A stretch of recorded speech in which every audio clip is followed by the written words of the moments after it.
Hello and welcome to the ORCA pod for this week as we continue our coverage of Melbourne Survivor 2 Warrandyte, the 7th best LRG made in recent Australian history. I keep saying that because there's a couple of others that don't really fit into our community that don't exist or are on YouTube and no one even knows who they are, so they don't count. But, the 11 that count, this is number 7, voted in by you. We had a fantastic wrap up of all the coverage of the whole season with myself and Danny last week. It went for 3 hours. If you're keen for a rewatch or a re-listen, instead of watching, 14 hours of the season, you can just listen to 3 hours of me talking, and I promise you it's probably better. But there are still some highlighting moments that are worth watching, and I'm excited to have a guest here today. Before I get into him to get his deep dive, we're going to just cover out what we usually do, what's coming for the rest. I'm going to adjust my light. Sorry, everyone. What's coming for the rest of the coverage for Melbourne 2.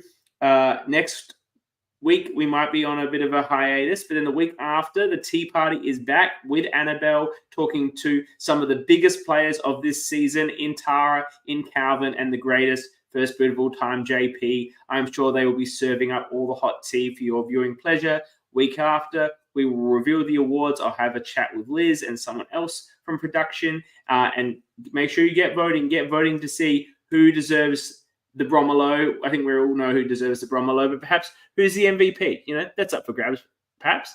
And of course, as I announced last episode, get watching, get binging for our next season we'll be covering, which is Brisbane Survivor 1. It's a fairly short season. It's only like 5 or 6 episodes if you want to get into it, and they tend to go for half an hour each. So it's a quick watch. In fact, you can probably watch that whole season, the length of the last podcast we did. So go and watch it, get into it, and then we'll be covering that as the 6th best season as we continue our coverage. Now, usually this is where I have a deep dive with the winner. Jake has sort of gone a bit off grid over the last couple of years. I've been trying to track him down. Some of the cast have been helping me out. Jake finally has gotten back to me, but unfortunately, he's presently on a holiday. I don't know when he returns. I sent him a lengthy message, and then I still have not got a response. But I will get that interview, even if it's down the track, even if it's when we're doing other seasons. My goal is to get every winner on here and have a chat with them. So we will do it. It may not just be in our Melbourne Survivor coverage. But I can't leave you waiting. I can't leave you without the information, without the good stuff for this week. So I racked my brains and I brought in someone who I think can provide a really interesting viewpoint on this season and their strategic takes on it. Last week, we were really impressed with his gameplay. And he may not be the champion, but I think he is without doubt the people's champion of this season, and that is the legend himself, CM Barca. Welcome to the show, CM. People's champ here. Thanks, Chris. Good to be on this, the Chris cast. 2 Chris's in the house. All the Chris's. And I was such a fan of yours that when I came on Melbourne Survivor, I was wearing the same style top. It was a 3/4 sleeved baseball T-shirt, white and black, except mine had the CBGB just to make you a bit more excited. Yeah, I saw the CBGB. I saw you waiting very, very patiently, might I add, over an hour of waiting, I think. Longer. We can go into that, I guess. But I did notice the CBGB shirt as a proud owner of a CBGB shirt and a fan of the New York hardcore scene.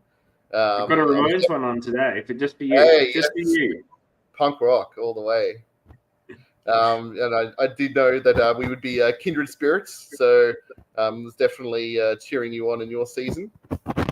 You were an incredible support to me. You're basically my emotional support animal. So thank you very much for being there for me in that season. And now we're here to talk about your fantastic season, which, if I'm going to be brutally honest with you, CM, which I always am happy to be, I didn't remember your game being this good from the first time I watched it to the rewatch that I've done here.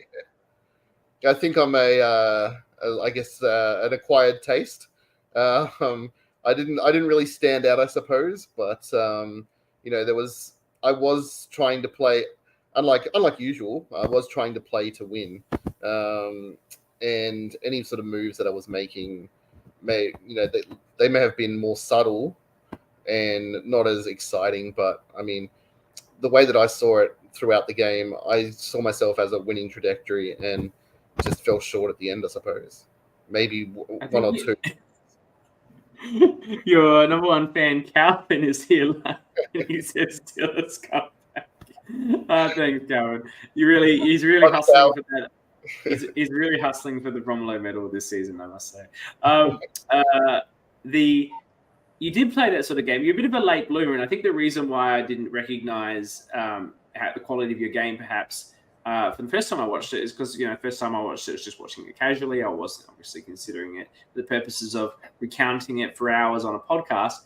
And it's a subtle game that really comes into its strengths at the back end once sort of the Tara and Calvin are out of the game. And as someone who was watching it casually, I was very into Calvin and Tara and sort of a bit like bleh once they went out. But watching it this time, knowing you, and then just focusing it for the purposes of analyzing strategy on this coverage, I thought what you were doing at the end and the reads you had in particular on everyone were the best of anyone still left in the game.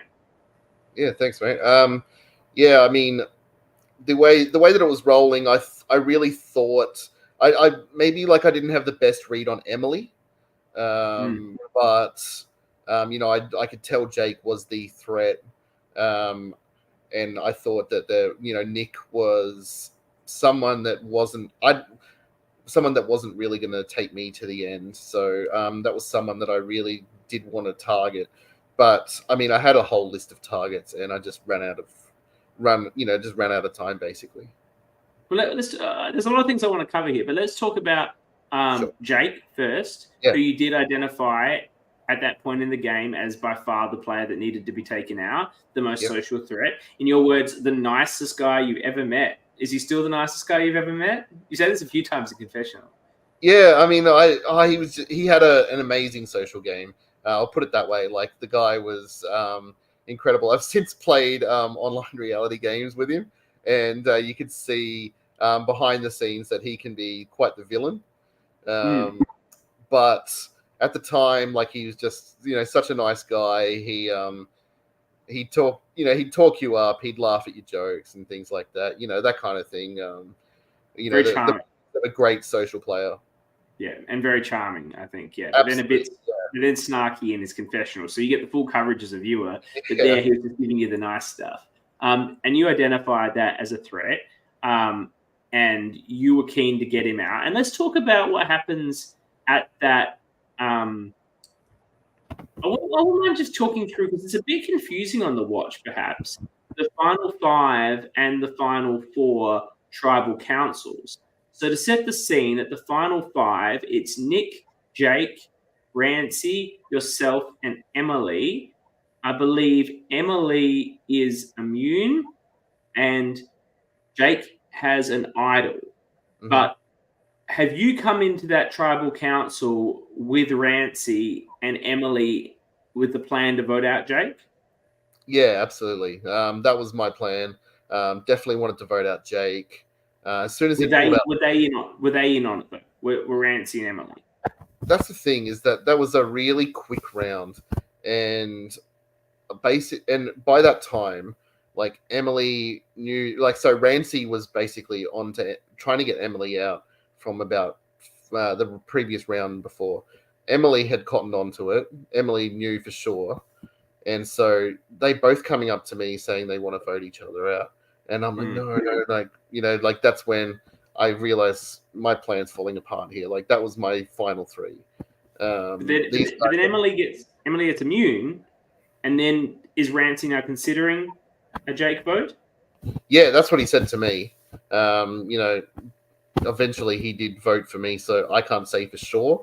But I believe he was on a Jake vote then, and then had to change it up. Have you talked about after the game? We have, but I mean, I'm not sure on the specifics of it. This is the thing as well. Like, the things that never happened, you can't trust what people say about them. People say you've got no reason to lie, which is true, but you've also got no reason to say, "Oh no, I was going to vote you out." Like, I was always voting you out. Like, particularly if you're friends and have decided to become friends like after the game. You're not besties, but you like see each other occasionally in the other states. There's no point lying to these people if it's not on the tape. Yeah. Well, the fun fact is, the fun fact with me and Rancy is, Rancy's like a great friend of mine. The one that I see the most from the show, and we only voted together twice in the whole game. Even though he was my main ally, we only voted the same way twice. This is the funny thing about these orgs. You build a connection with everyone that you play with, and friendships come out of the game. You have a bond with everyone that played your season with you, and friendships can come from people that you weren't really playing with the game with. Like, obviously, I'm very close with Max and Annabelle, but my next two best relationships out of Melbourne are John, who ostensibly never played with and was only ever against when I was with him, and Scott, who I never met in the game. So, the relationships can be built differently. Yeah, exactly. It's it's a mix. I guess my main ally at the start, Jason Hatt, like I haven't really seen him since. I want to talk about Jason Hatt. And you're taking me there, which is good. But I want to go back to the final four, and then we'll take back final four. Yeah, it's 2-2. Nick is immune. We think it's going to be a 3-1. Firstly, why is it 2-2? And secondly, why did you get screwed out of some sort of challenge? This is just nonsense. Yes. So, so there's a lot to go into here. Basically, when Nick won the challenge, I knew I was the last guy that Nick wanted to take.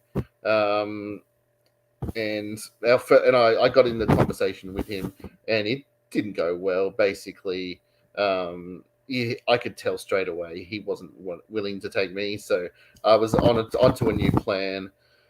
It was basically trying to force a 2-1-1. I wanted to get Emily to vote with me to get Jake, and I wanted to get Jake to vote Emily. So if I could do that, then I could force the 2-1-1. I didn't know, of course, the relationship that Jake and Nick had. We'll talk about that in a moment. We'll get into that in a second. Yeah. So I thought like I was a chance there of getting this 2-1-1 to happen, but I guess in the end it wasn't. It wasn't to be. I think Emily was actually going to vote me out, but there was like a bunch of stuff that Jake said at the tribal council that made Emily vote for him just to save herself, because she thought that the votes were going to come onto her based on things that were said at the tribal council. Yes, I think he was talking her up a bit. Yeah, absolutely. So she knew I was going to vote Jake, so she voted with me there, and that forced the 2 versus 2.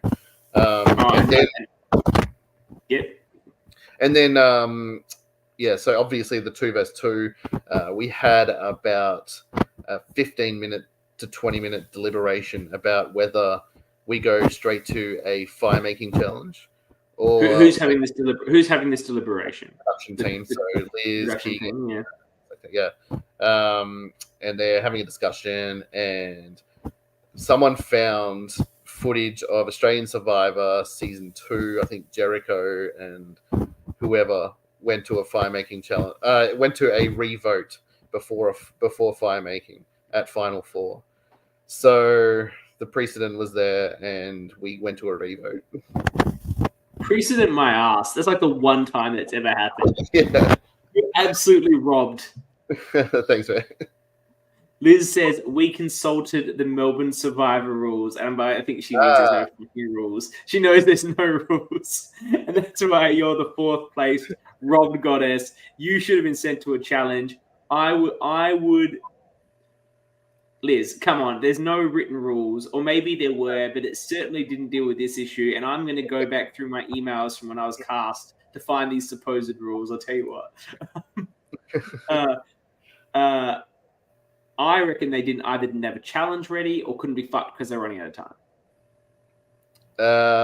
No, I don't know. Like I mean, I can play the blame game, yeah, but no, I was happy to go to a revote because I thought that maybe maybe Emily would stay with me, and that Nick would flip to avoid someone trying to win a challenge. So yeah. I think the problem is, do you think Emily would have stuck with you if there hadn't been 20 minutes of deliberation and she had to like sit there and think about? Hang on. Look, I'm going to go find these rules, Liz, and if I'm wrong, I'll tell you on the production catch-up. And if I'm right, you will certainly hear about it on the production catch-up. Let's just continue. Did you think that Emily might stick with you if the vote had happened more quickly, or was it sort of her sitting there for 20 minutes thinking about the different permutations of what she could do here? No, I don't think so. I think that once it went to a revote, I was screwed. Obviously, Nick was always going to vote with Jake, so he was going to vote for me, and I believe that they both didn't want someone coming out of that final four having a challenge win under their belt going into the final three. I think that was really discussed. I think if there's a challenge there and you win over Jake, I think you got a pretty good chance of winning the game. It depends on how your final travel goes, because I think a few of them were open, but I think you got a pretty good shot. I do too, to be honest. I think that I would have gone against Nick, who a lot of people in the jury were friends with. But then again, I was someone that was able to, point out that, I put a lot of the people on the jury there, and whether they respected that or whether they hated me for it, I had my work cut out for me. But, in the end, it would have been whether the jury would have been bitter or not, basically, I think. Yeah, and I think it would need to be the quality of your FTC. Like, I think it's a fairly open FTC if you go in there and you're in that grouping. You can tell a story and the sort of game you're playing. We mentioned the relationship between Nick and Jake, and we talked about that on the coverage and how when I found out that information after my first watch, found it out actually at Melbourne Survivor when I played, I thought I then wrote off the season a bit. And then coming back and watching it, I was expecting to watch it with a bit of a tinted lens on that issue. But, I formed the view that, well, to begin with, they're never together pre-merge. So there's it's your own skill pretty much there. And then at the merge, what appeared to me that from about merge until final 5-4, they don't actually seem to be working that closely together, or at least the edit showed it that way. Would that be your perception as someone who played there, or do you think they were working very closely together as soon as they got to the merge? Yeah, I mean, the way that I saw it is that I guess what I thought brought Nick to the team was the previous relationship he had with Rancy. Rancy vouched for Nick hard, and it didn't. You mean in the game? You mean a relationship in the game from the pre-merge? That's right. Yeah. Once we made merge, I guess we had that 5 already, but we lost Tara, so we needed another 5th, and Nick, seemed to be that guy. Rancy talked Nick up about a guy that looked out for him, a close ally of his, and that he'd be willing to jump in. We had chats as a 5 going into the Ingrid vote, and which was at final 9, and he seemed solid, and we basically had to go with that or nothing, because I guess the lines were drawn by that stage. And I hear what you're saying. But what I'm saying is, so this is another example of it not being their relationship that got them to the final 3. It was Rancy who was pushing to bring Nick into an alliance with Jake. It wasn't Jake pushing to bring in Nick. I agree. And as Liz says here, it was really hard to find footage of Nick and Jake actually just talking together, like one-on-one. Yep. And it isn't in the edit, and Liz is saying it didn't exist. So it seemed like, for the most part, even though you could suggest that it's somewhat unethical to keep their relationship a secret from everyone, they did what they could to not exploit it for the most part. Now, there's a level of it going on in the final 5, perhaps, But equally, Nick says to Jake, or Jake says to Nick, if you want to vote me out, it's like, it's fine. And you don't know how genuine that is or not. But they did seem to play quite independent games, working separately. And then in Final Five, look, it did suit them to go together. They went 4-3. It's not like that, it made sense for Nick to be with Jake on his read of the jury, because he almost beat him and would have if he'd answered Rance's question better. No, I agree with you, Chris. Basically, I'll put it on record. I'm not upset about them teaming up. I copped the brunt of it at the end, but I wouldn't have got that far if they weren't, willing to play together. Because when we were 5 versus 4, that helped me. It helped me along the way where they wanted to vote with me. So, while I copped it at the end, I benefited from it early. And many people came into this game with relationships, with secret relationships. People have played orgs together, like yourself and Tara, which we'll talk to in a minute. Yep. Jason Muscles and Calvin lived together. Ingrid and Stephanie, I believe, had been very, very good friends since perhaps they were young children. There were a lot of relationships in the game, and it just seemed like the two, and I'm not going to say any of those relationships are closer than an actual couple, but there were a lot of relationships in the game, and everyone just was very upfront about them, which is people's prerogative. For example, Calvin was just telling everyone the relationship he had with Muscles, despite the fact, and then telling everyone he'd vote him out. I feel like Calvin was doing that because he didn't have the faith in Muscles just to keep it secret. Like, Muscles wouldn't even know to keep it secret. Like, he would just blab it so Calvin doesn't want to get caught on a lie later. But I want to talk about... It's true, because we knew about it, like, pretty much instantly on Durang. Like, Jason Muscles was all over that. Like, he's like, I'm with Calvin, my old housemate. Your buddy Rance is here. Calvin made the right call there. And then when you talk about... I want to about you and Tara's relationship. And so I want to go back a bit to the very start here for you, because we didn't start from the start. Yeah, sure. When this season was made, there wasn't a lot in terms of Australian LRGs in the country. There was a 40-minute thing out from Melbourne 1. There was maybe a couple of the backyard one might have been out. How did you find out about this, and what made you confident to fly down from Brisbane thinking this was actually going to be a well put together operation? Yeah, I knew Liz from online, so she told me about the season 1, and she actually asked me, should I do a season 2? And I was like, if you do, I'm there. Like, if you'll have me. So I was pretty much locked in from the start, I suppose. From the early planning phase. So these aren't from the stranded orgs where New Tara, because Liz didn't play that till later. Some other orgs. Yeah, exactly right. Yeah. And then you get to the start of the game. You see the other tribes. Did you know what Tara looked like? For people that don't know these orgs that we're talking about, it's all anonymous. You're given an avatar of an Australian survivor person. I am, and it should come as no surprise to anyone, David Jeanette. It's just a like-for-like comparison, really, in all sense of the words. CM is Des, which I think we can all sort of see a bit. I think Des could have been a legend if he didn't go first.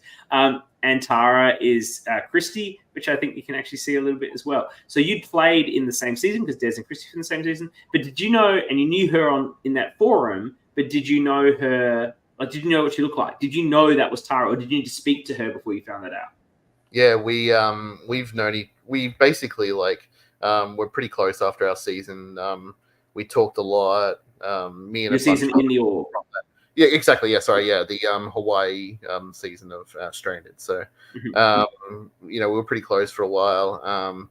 Talked a lot and everything like that. So we had each other on Facebook and things like that. So I definitely knew who she was as soon as I walked in. So you didn't know she was playing, but as soon as you saw her, you're like, fantastic. I mean, I walked in expecting to know some people. But once I saw her, I was like, okay, like, let's go.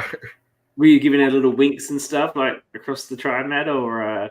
Yeah, like I sort of looked at her, and we were just like sort of looked at each other, like Excellent. And then you finally get to come together in the swap, and we have the fantastic second ever only, I believe, double confessional.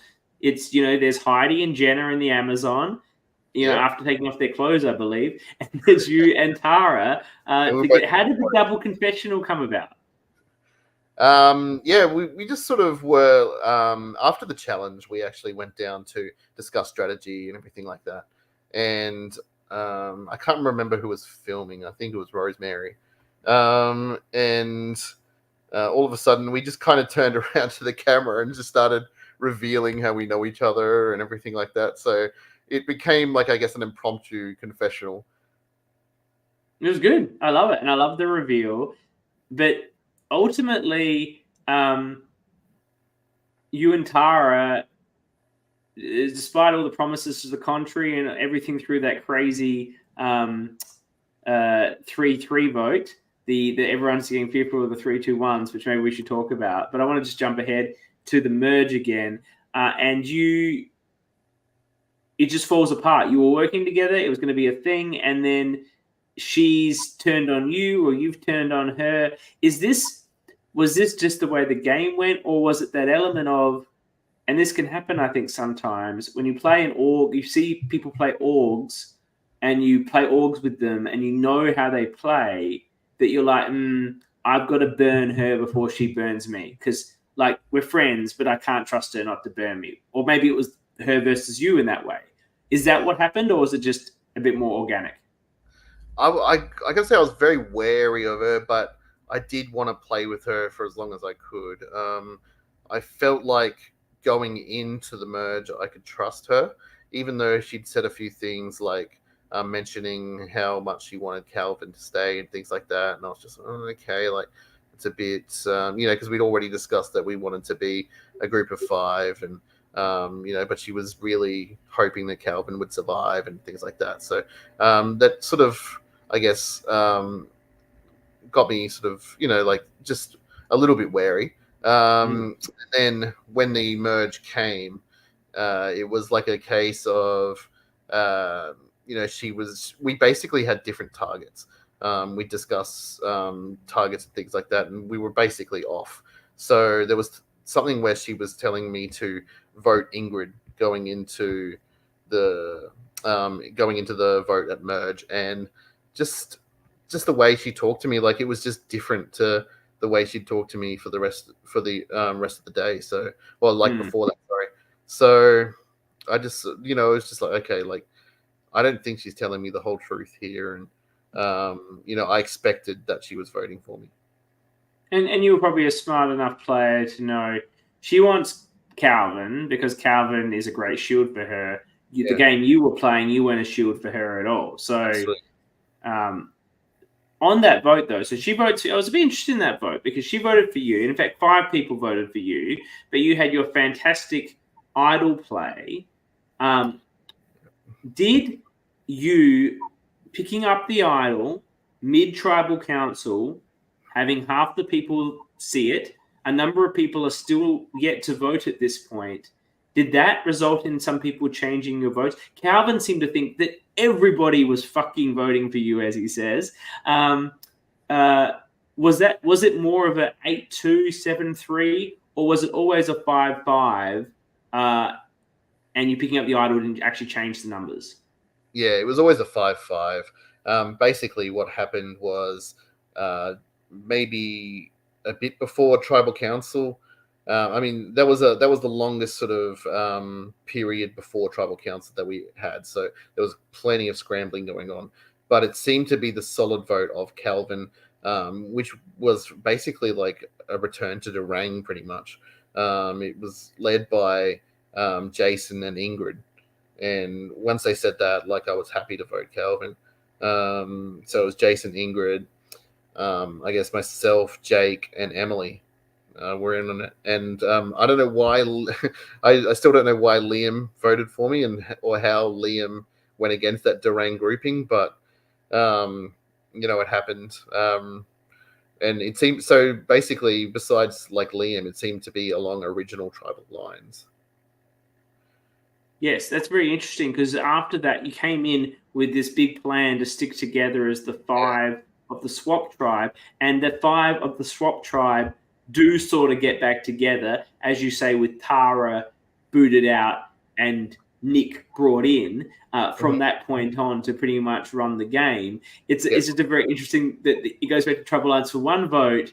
They get the outcome they want, which is to get rid of Calvin, which is obviously something that Ingrid and Jason have been looking at for their time with him during the swap. They've seen him play 2 idols for naught game. They completely gamed him on that, but they've seen that occur. They want him gone, and they use the OG tribes for that, which comes into a great advantage to you because they actually really needed Calvin in order to disarm the little grouping that you guys have put together. Absolutely. You can tell from the I didn't know at the time because I didn't know the dynamics of Durang 2.0, but it seemed like they were trying hard to get Calvin out, and it seemed to be pretty much along original tribal lines over there. So I guess the merge was just an extension of, Durang 2.0, really, and trying to get Calvin out. Yeah, it's just very interesting that you can have this, like, we're the swap tribe, we're all going to stick together. It doesn't happen at all for the first vote, but then all these people come back together pretty much with one swap out because you sort of it was also the underdogs, although I give Jake a lot of credit for ever being put in any sort of underdogs alliance because he was they were an underdog the entire game. It wasn't under the radar. I sensed from maybe when we went into the merge who I really wanted to work with, and that was Emily and Rancy. When I found the idol clue, I actually told both Rancy and Emily just because I wanted to, I wanted to use that as a way to build trust with them and make sure, okay, this is our 3, let's go together. It didn't work out in the end, but I had to try. I had to use the idol for as much as I could, including saving myself, but to also build alliances or build trust with people that I wanted to align with. Which is the best way to play an idol, and you got lucky. You got the note. Anyone could have got the note. You just lined up in the right spot, but that's part of the game. And then you used a perfect. Calvin here says it was a legendary idol play. It was, and it was better than his idol plays. We wasted 2, so he was impressed after he wasted 2 idols in one tribal. He was particularly impressed with your efforts. What would happen on a revote there? Do you think though? Do you think Liam flips back to you guys? Does he not know what's actually going on? Does Tara flip to you guys if there wasn't an idol? If it was a 5-5, you Calvin.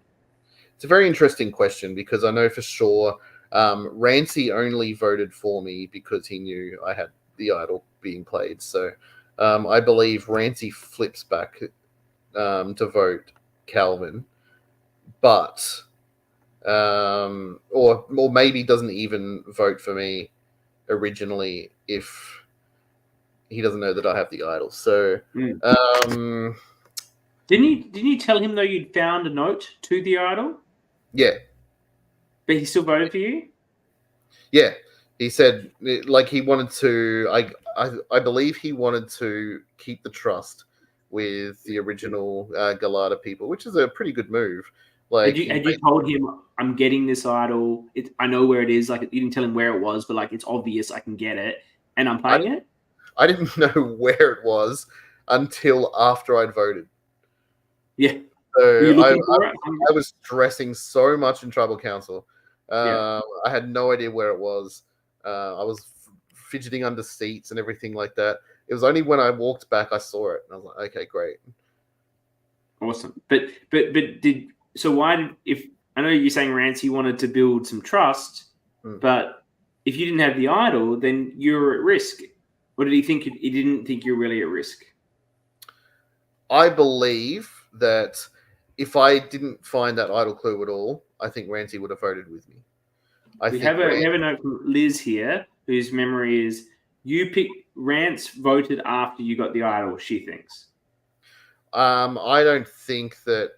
Like by the time I'd picked up the idol, it was someone else was voting and another person was waiting in line to vote.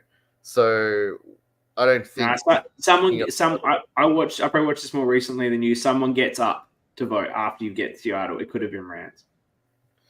I can't remember like myself. I was too well, a long time. I only remember because I watched this like 2 weeks ago.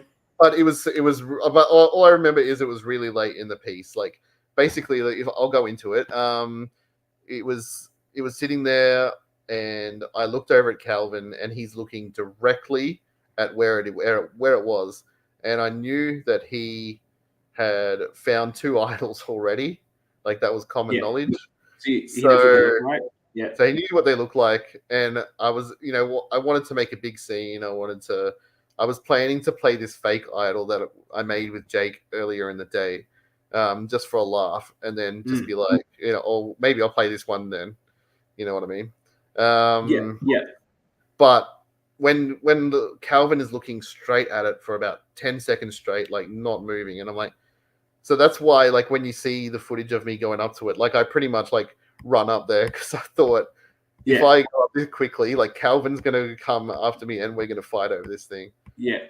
So that's why I had to go and get it earlier than what I should have. But even if it was a fight, you'd shown throughout the whole season you were ready for a biff.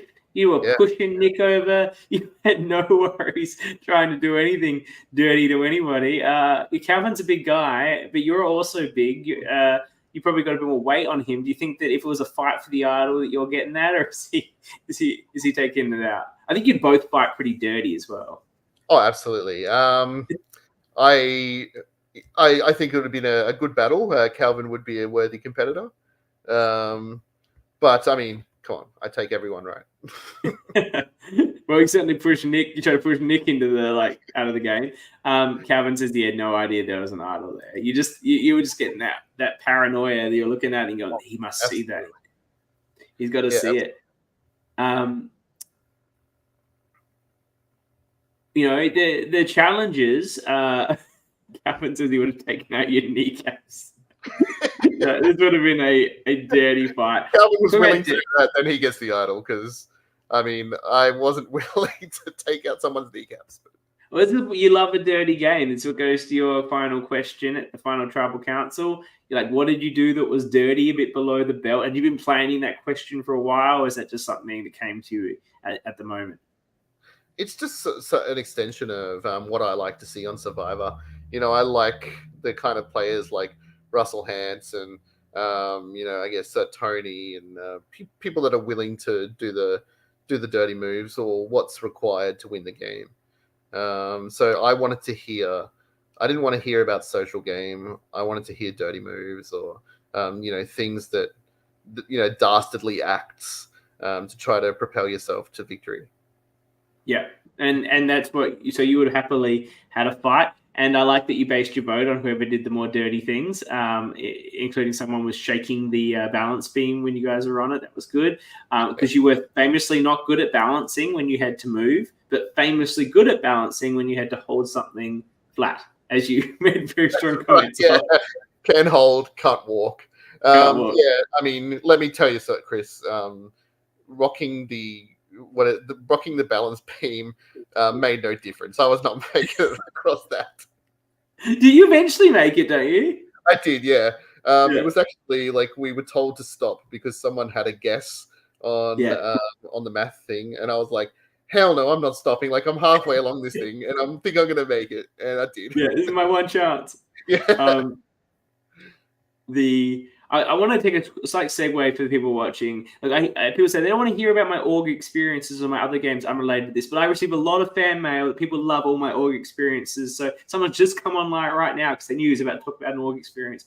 And it's about me and CM, and I want to talk about this about CM's dirty games. I've mentioned this a few times online, and there's another person on. You see, they're just flooding in. The word is out. This is like when Tony Schiavone told everyone that Mankind was going to win the world title, and everyone changed channel. Everyone is coming on. Yeah. So I've played a few orgs with CM. These are closed ID. We don't know who each other are. One was a Harry Potter based one, and I was basically insane because I've been playing another org right before it. So I was at like 6 weeks of consecutive orgs because I went to Final Tribal in the other one, and I am just like absolutely out of my mind with paranoia.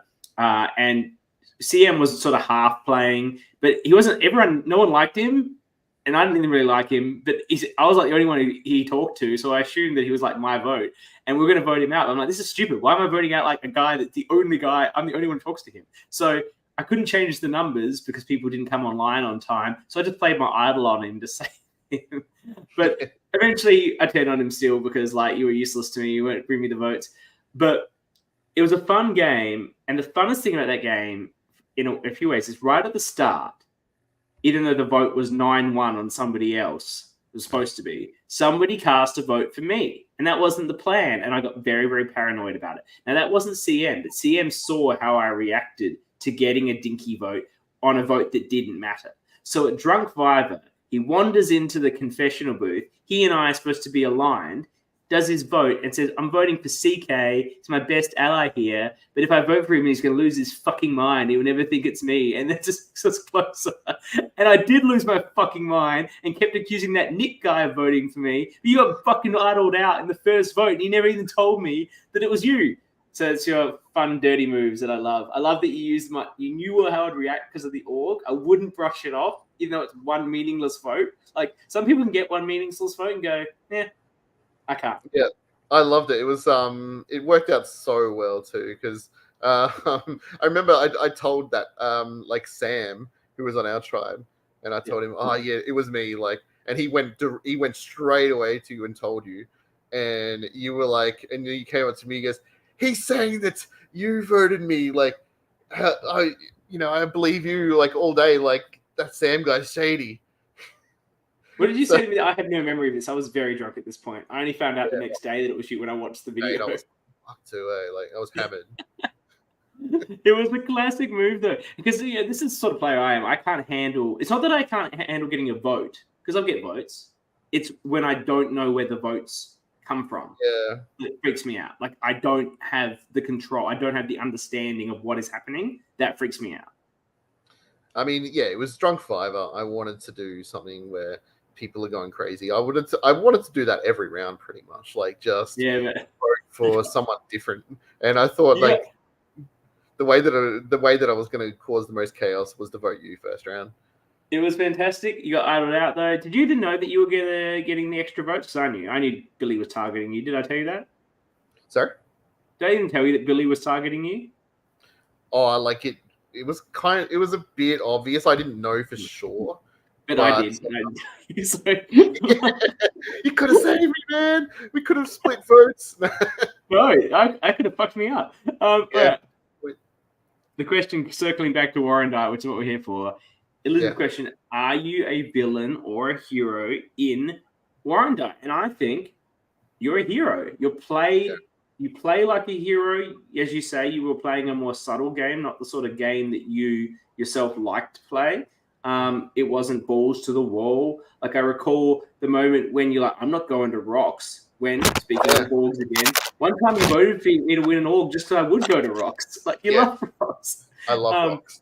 You're like, so you were playing a subtle game. You were playing an under the radar game. You were playing a very considered and measured game. And despite liking the dirty moves, you come across as a fair player, and you're aligning with the other likable heroes, and particularly, not that you and Calvin have any real beef, but that whole thing where it seems like you're against each other. He's the villain, so for you to win, you're the hero, right? It's just the way it comes out. Absolutely. I believe I'm a hero by extension of who my enemies were, who were the villains of the game. So, while this great villains of the game were your Calvins and Taras, in the end, they were the people that I went head to head with. So, and you came out on top. Exactly. By extension, I was the hero of the story. It's the same with me in playing with fire. Is Brady that much of a hero? Probably not, but I'm the villain, and he and I are the ones, but ultimately butting heads throughout the whole thing, even for keeping it secret. And I lose, and he keeps going, and that sort of makes the story where he's the hero and I'm the villain. Yeah, the all-conquering Brady got you in the end. Calvin's comparing you to Rupert. I think that's a fair joke. Who the hell voted for me? Oh, so maybe something to me. Yeah, I'm probably, my reaction was more of a Lex style reaction, I feel, than a Rupert. Just fucking. No, there's not anything comical about it. Like Rupert's like at least having some fun and playing it up. Lex is just absolutely outraged at the concept. I guess I feel like we've covered a lot of the season back to front. Is there anything else that you want to talk about your experience playing Warrandyte? Or how many years ago was this? 3 years? 4 years? Oh, this was 2019, so 5 years ago. Yeah. Wow. Yeah, there's plenty that we can go through. I would still have a lot to talk about, but we're going to spend some time. We can go. What do you want to talk about? Okay. What's a good moment that we haven't covered? Just talk about, I guess, like the merge, where the reason that we stayed on that trajectory was just because basically I think Jake played a smart game in that he let Rancy and I basically control what happened until I guess Final Five, as long as it suited his agenda. So basically, like it seemed to be the case of every round, Rancy and I would come together, we'd pick a target, and then we'd go tell everyone, and it seemed to work out like that way. For instance, I was on Liam, I was on Tara. It sort of ended on the Jason sort of train because Jason actually wanted to work with Rancy, so Rancy wanted to keep Jason. But I actually felt that Jason was going to be a jury threat. Do you think so? Do you think he gets votes without knows nothing about Survivor, sort of? Yeah, I do. I feel like he played a pretty good social game, and like everyone seemed to absolutely love him. Like everyone was drawn to him. He was the leader on the Durang tribe. So I think if he gets to the end, and with the way that the jury was made up was of, you'd had your Taras and Calvins, but you also had people like Ingrid and Liam who didn't watch the show. They didn't, I don't think had two people who aren't going to be thinking that way. I think they want to vote for their friend, and Jason was definitely like someone they would have voted for. Had Liam watched the show at all? I don't believe so. Like maybe Liz made him watch a little bit here and there. But how does this guy start dating this woman who's obsessed with Survivor? Calvin's making the point, and I'm sort of in this mindset, but I wasn't there, but Calvin was, and I love Calvin and his views because they share the same as mine. He said Muscles made moves, but he would have no idea how to sell it at the end. I could just see it being very similar, like we just covered Backyard Exile Season 3 last month, and a very similar player to Muscles in Jake from that season. I don't know if you've watched that season, CM. Yeah. But he's a sporty guy, extremely fit, social, gets along with everyone, doesn't know the game, gets to the end, and that tribal council is a bit more brutal, and he just has no idea, like, what to do with these questions, particularly ones with, asking him to say why he deserves it more than the other two. He's just like, oh, no, we all deserve to be here. And, as the jury, you're like, fuck off. I do not want that answer. It's a shit answer. Yeah. But he doesn't have the knowledge to know that even if you don't want to talk people down, which is fine, you don't want to do that. If you don't give honest answers to the jury's questions, it doesn't just piss off the person who asked the question, it pisses off other people on the jury who didn't, who it's like, that's just shit answer. Yeah, absolutely. See that have been muscles. I could have seen that happening, in my view. Well, with that said, I believe my memory's foggy on that backyard season, but I believe he went up against, was it Hal? Yes. Yeah, I mean, I didn't play as good a game as what Hal did. He was amazing.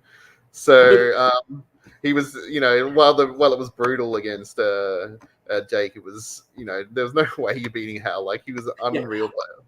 I'm not saying Jake would have had a chance to beat Hal. I'm just saying he answered the questions in a way that I think Jason would have similarly done here. They were a similar sort of player, in my view. Yeah, I get you.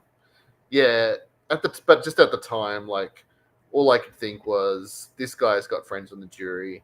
Would I take that back?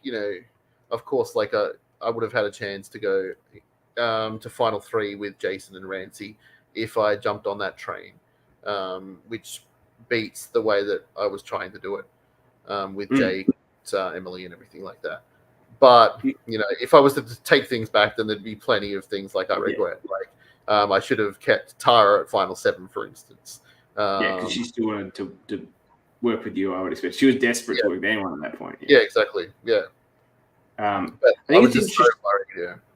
The thing you mentioned before about Jake being happy with whatever plans you had, I thought one of the best moves he had was just voting out, letting her go, whatever involvement he had, to see Ingrid go at 9, because I perceived them as being quite close. You were on a starting tribe with them. I think you probably thought they were close. You're trying to work with Jake, and you go, what about Ingrid? He's like, yeah, sure. Whereas when you went to Tara, we want to do Calvin. She's like, no, we can't do Calvin. It makes him seem like he's so loyal to you guys and not the person he was friends with at the start. Yeah, absolutely. I think basically, like, he knew I wanted Ingrid out. Like, that was my target that was my target at the merge, basically. Like, when we first merged, that was the name I put out. And it was the name I put out on the first vote. Like, I just never got a good vibe with Ingrid.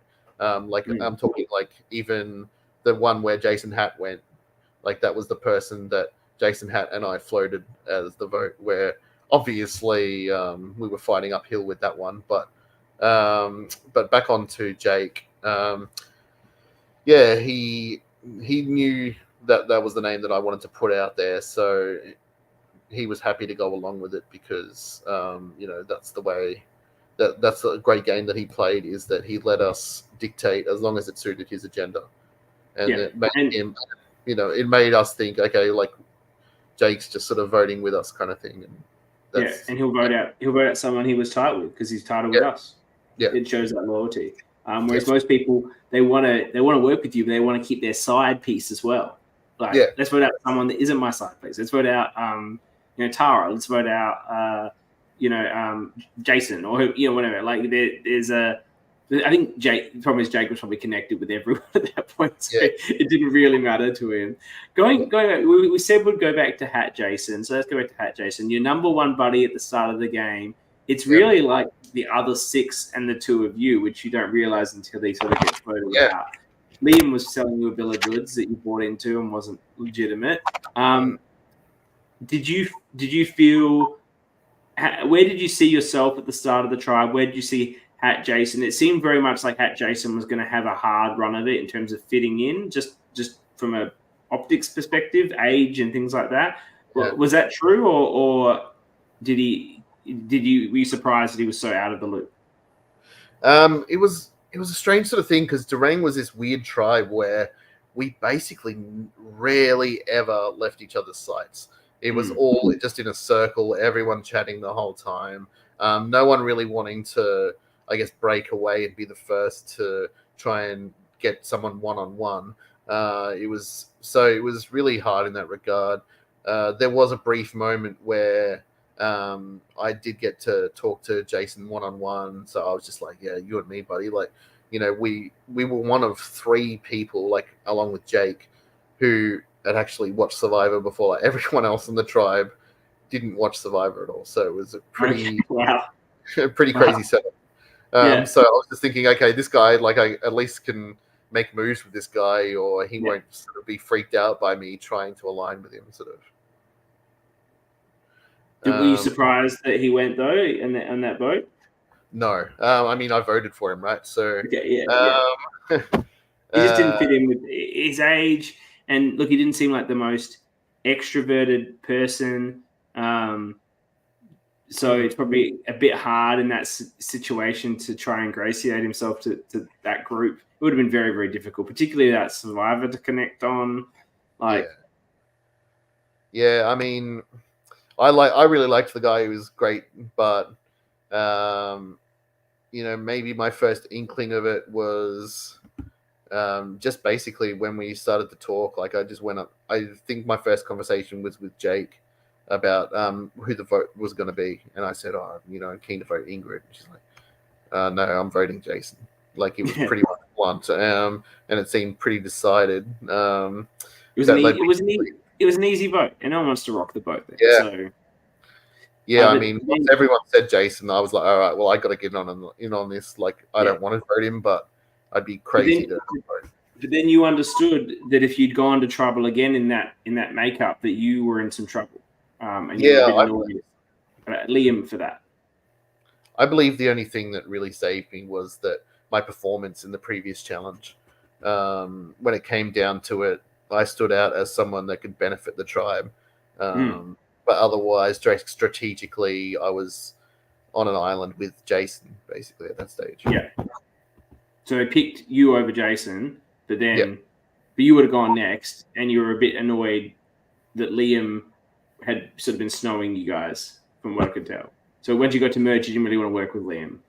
That's right. Yeah. Like, by then, Jake, another great move by Jake was throwing Liam under the bus, letting me know about the makeup of what the alliance was on Durang, and that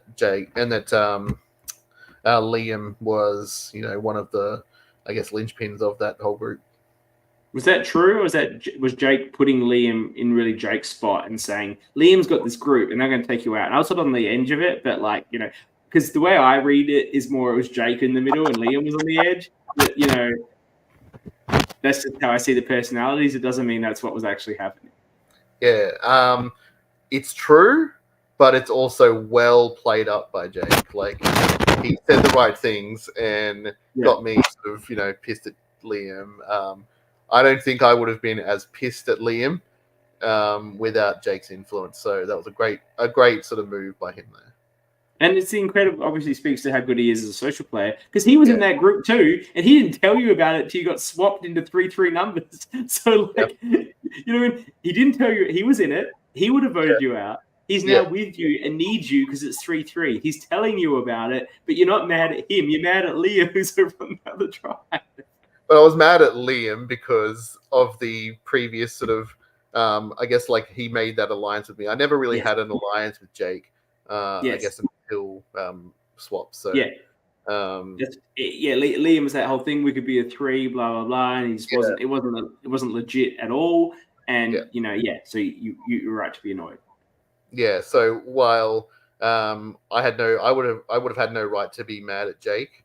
I felt like Liam had shown that I can't trust him. Well, it's just obviously, Liam, we hear from Liz here. She keeps saying these people did watch Survivor.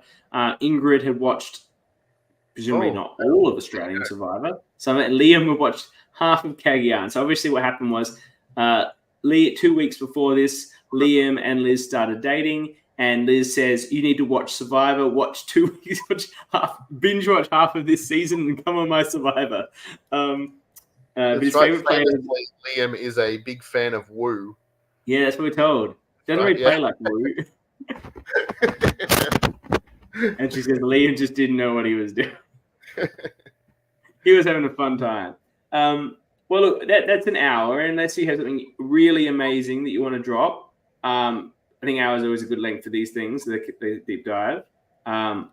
I think we've covered most of it. I've loved getting into your game. It was a really well thought out game, and you were in so many of the big moves that it was really exciting to like get your input on it and feedback, because watching it, some of it was a bit unclear what the plan was and what ended up happening, you know, as we talked about. So it's really great to get your insight. Came on very last minute as I've been trying to track down the winner, as I've discussed at the top. Hopefully he will come on and do one with me at some point in the future. But having you come on, the People's Champion CM, on such late notice, I really appreciate. Really loved getting your views on a lot of these things. So thank you for coming on, and thank you for being my emotional support creature when I playing with fire.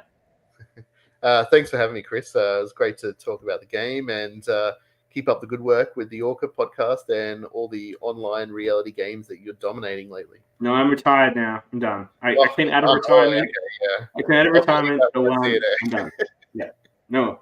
Watch out for him. Watch out for him. Oh, just a quick word about that. Australian's got a new season coming up. So any of you people out there that want to sign up to the best online reality game out there, Australian Survivor or Australian Stranded, you know, I guess message. You can message There's a link me on Facebook. Yeah. There's a link. There's a link on Facebook, or message CM or message me. We'll put you in the right direction. It is really amazing. We don't just talk about it all the time because of for pointless reasons. It's just an amazing experience, and you have the opportunity here to be given a player avatar from the Heroes versus Villains season. So if you've got dreams of being Paige or Rogue, you know, this is your opportunity. Sign me up. There's some good ones in there. Nina's in there. Liz, Jerry. Someone get some fun times with Jerry. Oh, Jerry for sure. Like, what a badass man. You can be just another old man on the game like me. It's going to be very interesting as well, because they're going to be having some returning players play with the newbies this time. Yeah, that'll be interesting to watch. I'll be in the viewing. What do they call it? The Lurkers Lounge. As will I. It's not just an Orgy play. There's people watching it. It's a very great community. If you're interested in enjoying it, so many people that have come through Melbourne have played it. It's a great experience. Highly recommend. And obviously, while you're on your computer finding that and signing up, go and vote for the awards for this season. There's some ones: MVP, there's pre-merge boot, all the jazz, but the most important one, the Bromolo. And then, of course, I said, if you haven't watched Brisbane, get onto it now, because we'll be covering that next. Break for next week, as I mentioned. Tea party the week after. Then they catch up with Liz in production, and then on to Season 6. Thank you, everyone who watches live. Thank you, everyone who listens to this or watches it later. I know you do exist. Thank you for CM for coming on and chatting with us. It's been fantastic. And thank you, everyone. As always, we really appreciate your support. See you later.